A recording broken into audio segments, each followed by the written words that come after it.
I'm pleased to introduce Stephen Shedletzky. Those of us that work with him call him Shed, so I don't want you to think I'm just putting a nickname out there. Shed is an expert, and he is an author of the book called Speak Up Culture, which again has many of these principles around openness, candor, and interviewing Shed today to give us kind of an overview, a flyby on this topic, is our own Theresa Cole. So Theresa and Shed, I'm turning it over to you.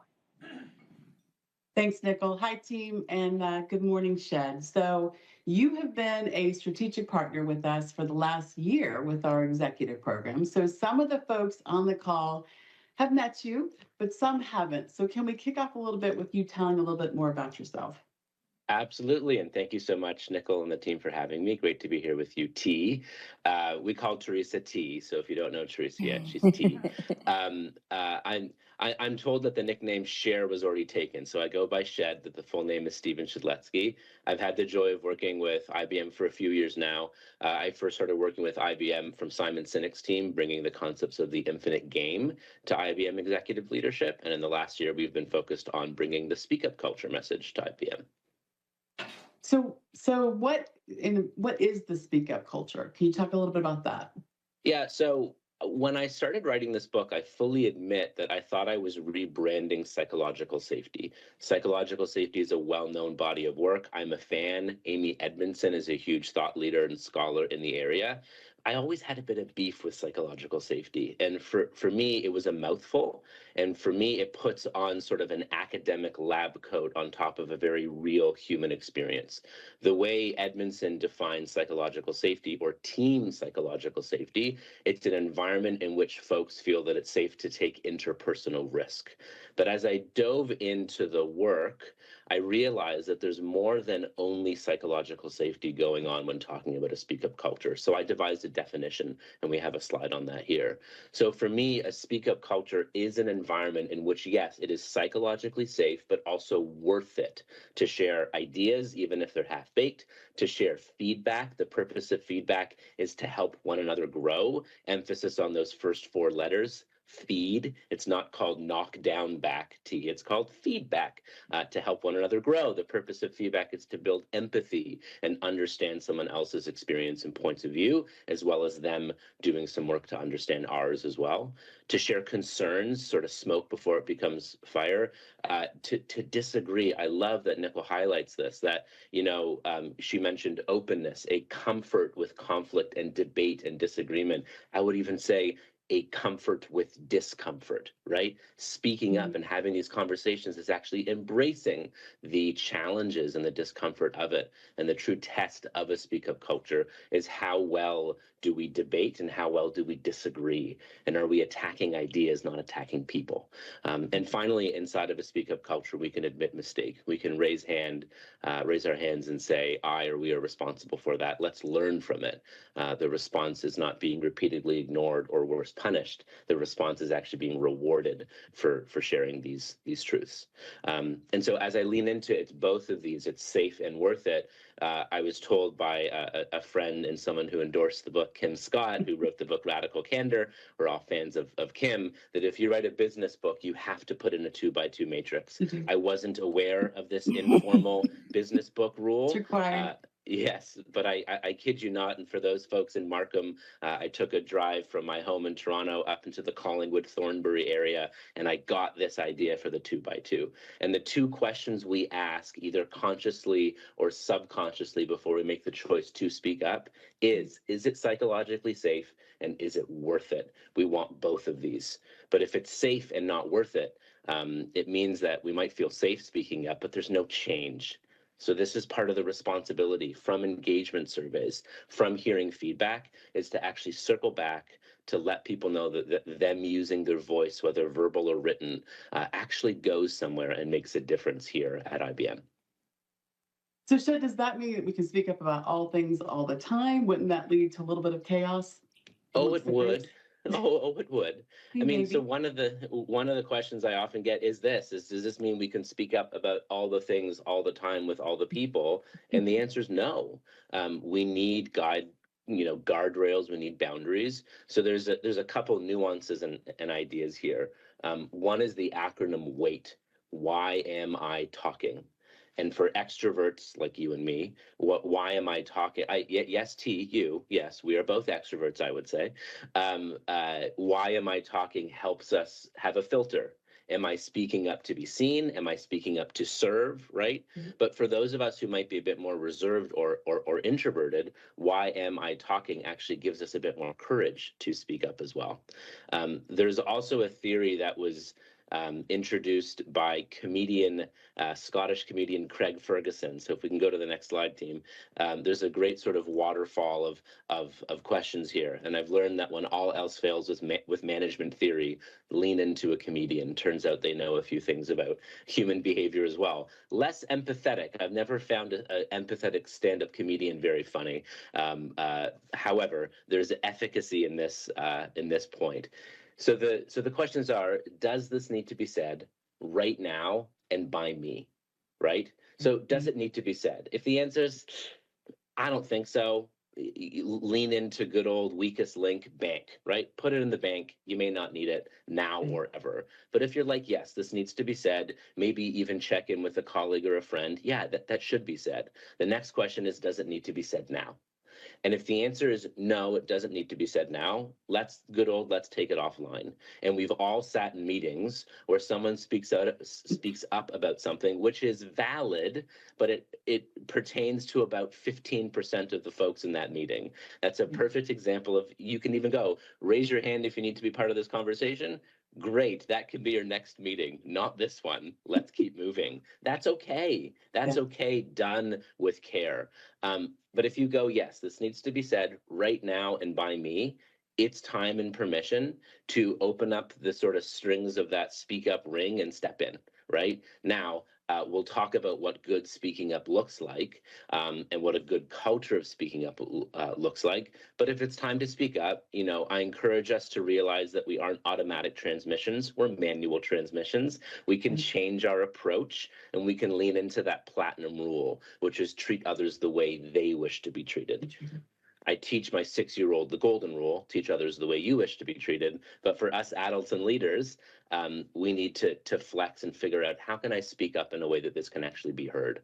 And if it needs to be said right now and not by you, that's an opportunity to actually serve as an ally, to raise the stage and the voice of those around you, and to help them speak up, talking about an inclusive culture.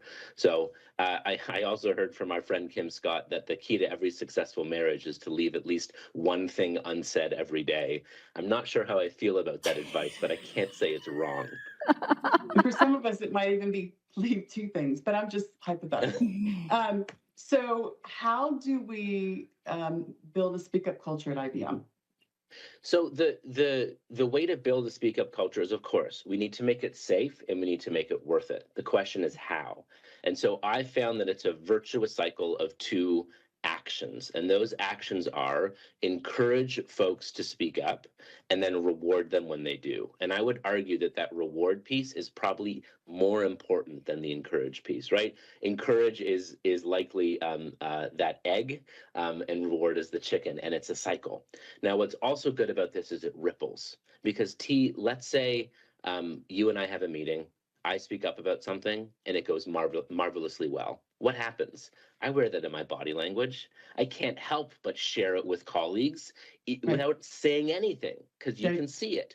Same thing. If you and I have a conversation, and I need to challenge you on something, or I need to debate something, or I disagree with your point of view, and it goes not well, I'm going to wear that in my body language as well. Right. And so this ripples, and the 2 actions are encourage folks to speak up, make people feel and believe that the risk to speak up, the discomfort that it takes to speak up, is well worth that risk and well worth that effort, right? My favorite example of encourage comes from the aircraft industry, an aviation expert, a guy by the name of Ben Berman, who flied for United for over 23 years. He now focuses only on aviation safety. But he was the most senior person inside that plane when he got on board. And he said the same thing to his flight crew every single time. I have never flown a perfect flight, and today is no exception. I need to know what you see. And when you speak up, I promise it'll go better than you think, right? Now it actually needs to go better than they think, because if you speak up and say, Captain, we haven't de-iced and it's -3 Fahrenheit out, the captain has to go, you're absolutely right. He can't dismiss you, or she can't dismiss you, or they can't dismiss you. The final piece is reward. So encourage. Folks feel that it's worth it to speak up. We take that risk and we do it. Are we rewarded? Reward doesn't necessarily mean an extrinsic reward. Those might happen in time after continued repeated behavior and results. Reward is far more intrinsic. Thank you, T. That must have taken courage. I really appreciate that perspective. Let's dive in further.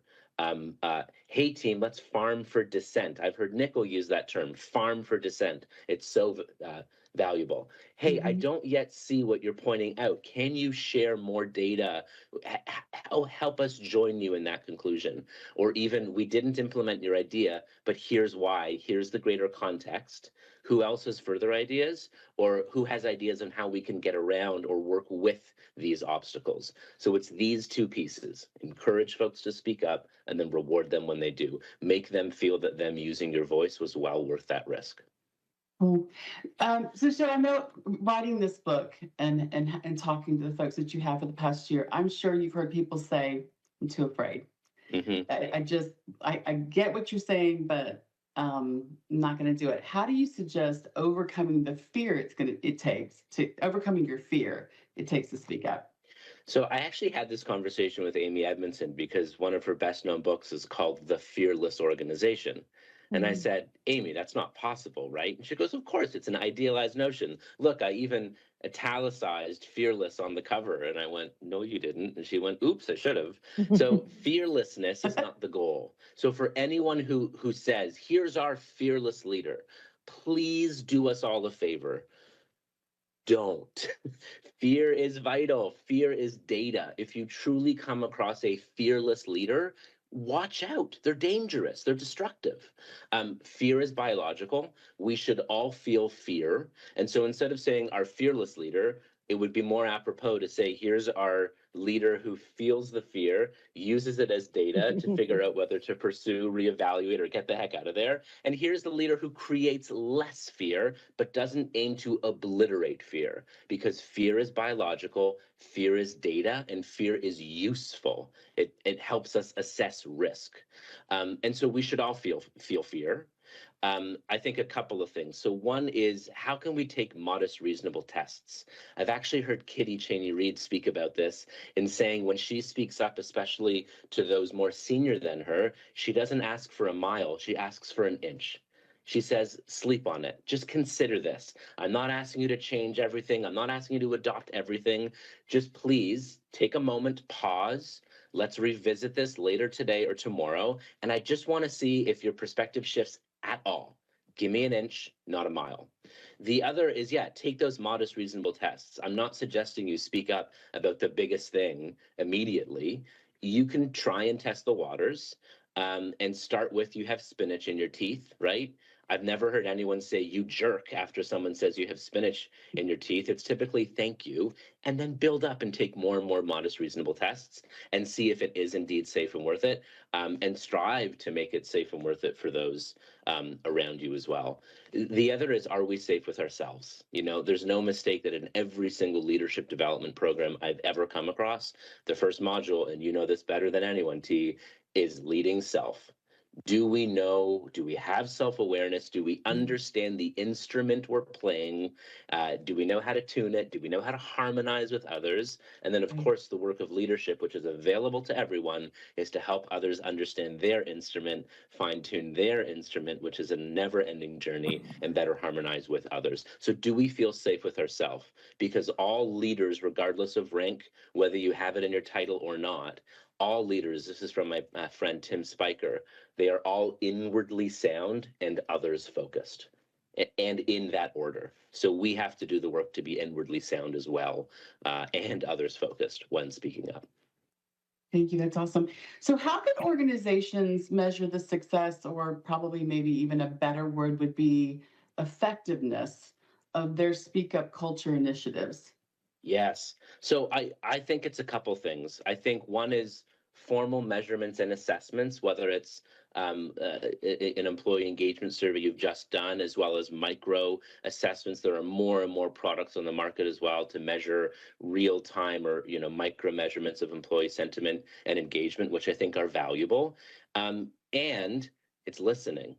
So I lead a small team. I also have another organization, one at home, where my wife and I are co-CEOs, and we have two subordinates. They happen to be 9 and 6 years old, but we care deeply that my daughter Sophie and my son Jack feel part of the family, that their voice matters. They should still know ultimately who the buck stops with, but they should feel responsible for their actions, as well as feel that they're part of the family, right? And so I could say that to them. I could say, dear Sophie, dear Jack, I care deeply that you feel that you belong, that you matter, that your voice matters here, that your opinion is heard and matters. Kindly click on this link and fill out this survey.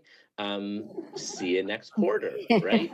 Now, we'll get valuable data, but if I only do that and don't do as Nickle is suggesting, sit down with your teams, talk about it, be candid, still own it. If you don't understand a result, ask for clarification.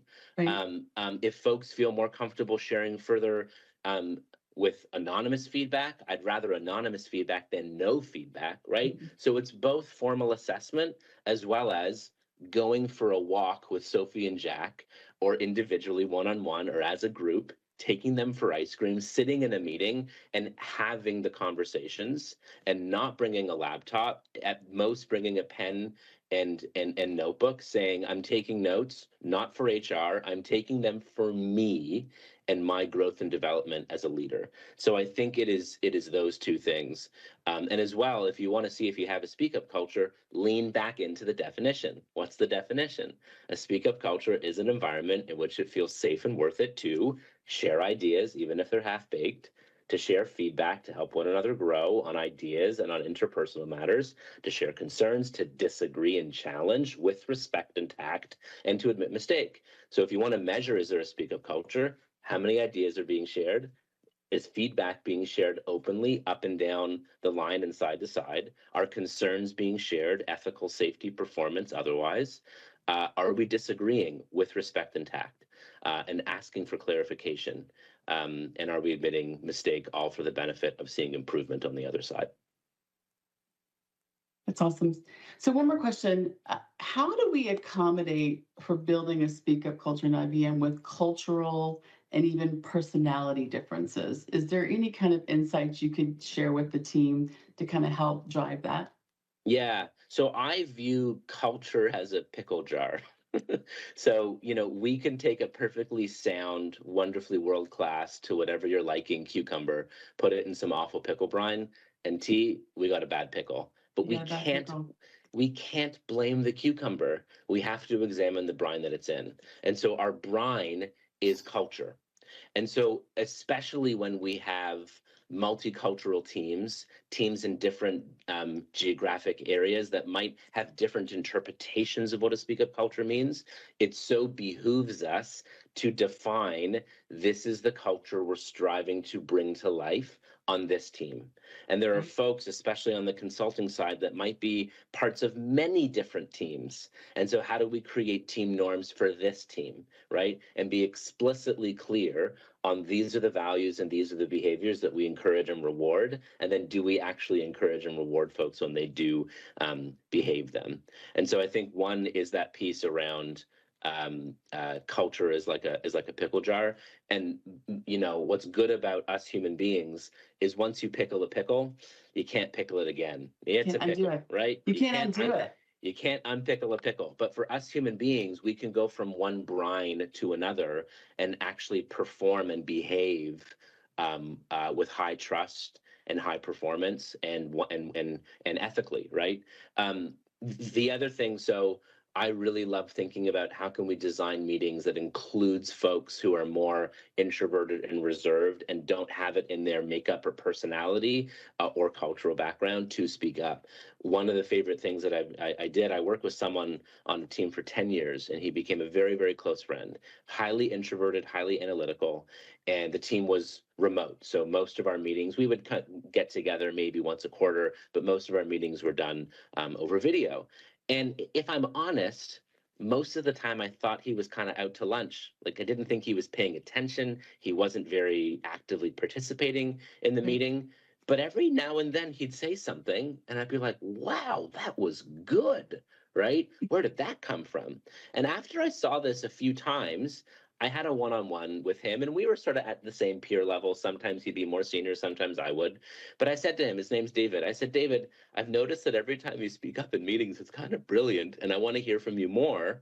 If by 2/3 of the way through a meeting, you haven't spoken up, can I call upon you? And he said, sure. And so I just started doing this. I started pausing the meeting if we were 2/3 of the way through, and I said, we haven't heard from David yet. David, what do you see, right? And what's wonderful is this began to spread in other meetings that I wasn't in. People would call on David, and even better, we would start to design better, more inclusive meetings. Things like pre-reads, because not everyone is good just showing up in the meeting and sharing their opinion. Some folks like to think and process before speaking. Good. Um, Another thing is we would pause from making decisions whenever it was appropriate to say, let's reflect on this. We're going to come back and revisit this, and we're going to hear from the folks we haven't heard from in this meeting yet. We want to hear what you see, feel, and know.